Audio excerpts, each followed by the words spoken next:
বন্ধুরা, ম্যাগি তো অনেক রকম বানিয়ে খেয়েছেন, একবার বাটার চিজ ম্যাগি বানিয়ে দেখতে পারেন। খেতে ভালো লাগে, চটপট হয়ে যায়, বাচ্চারাও পছন্দ করবেন। চলুন এই বাটার চিজ ম্যাগি বানানো স্টার্ট করি। বন্ধুরা, বাটার চিজ ম্যাগি বানাতে আগের থেকে কড়া বসিয়ে দিয়েছি। কড়া গরম হয়ে গেছে, দিয়ে দেবো বাটার,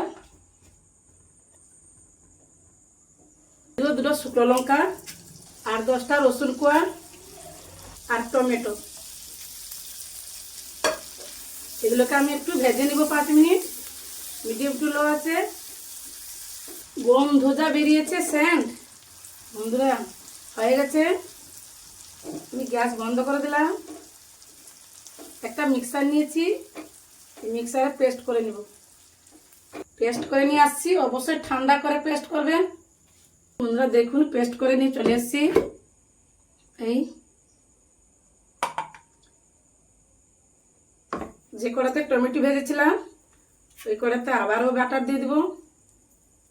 1 চামচ বাটার দিয়ে দিলাম। টমেটো, লঙ্কা আর রসুন যে পেস্ট করেছি এটা দিয়ে দিলাম।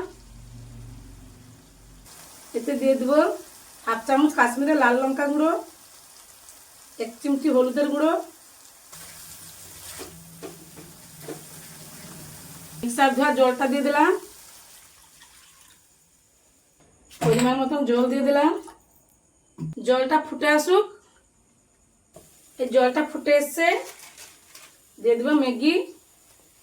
আমি 2টো ম্যাগি ব্যবহার করছি, তার জন্য 1টা টমেটো, কিছুটা রসুন কোয়া আর 2টো শুকনো লঙ্কা। ম্যাগি বাড়া থাকলে সব কিছু বাড়িয়ে দিবেন। ম্যাগিটা কোনো রকম ভাঙা যাবে না, এইভাবে আস্ত থাকবে, মানে গোটা থাকবে। ম্যাগিটা 2 মিনিট হোক। এই দেখুন ম্যাগিটা সিদ্ধ হয়ে গেছে। ম্যাগির মশলাটা দিয়ে দেবো 2 প্যাকেট।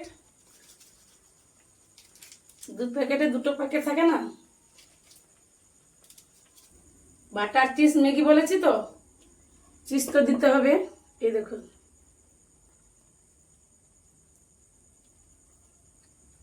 দুটো চিজ দিয়ে দিলাম। 2টো ম্যাগিতে 2টো চিজ হয়ে গেছে। গ্যাস বন্ধ করে দিলাম। এই দেখুন, সার্ভ করে নিয়েছি। উপর থেকে দিয়ে দেবো চিজ।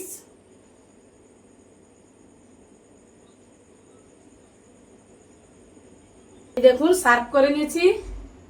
হয়ে গেল না বাটার চিজ ম্যাগি?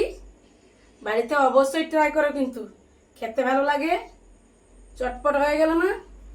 চলুন এখানে আমি ভিডিওটা শেষ করছি। দেখা হবে নতুন কোনো ভিডিওতে।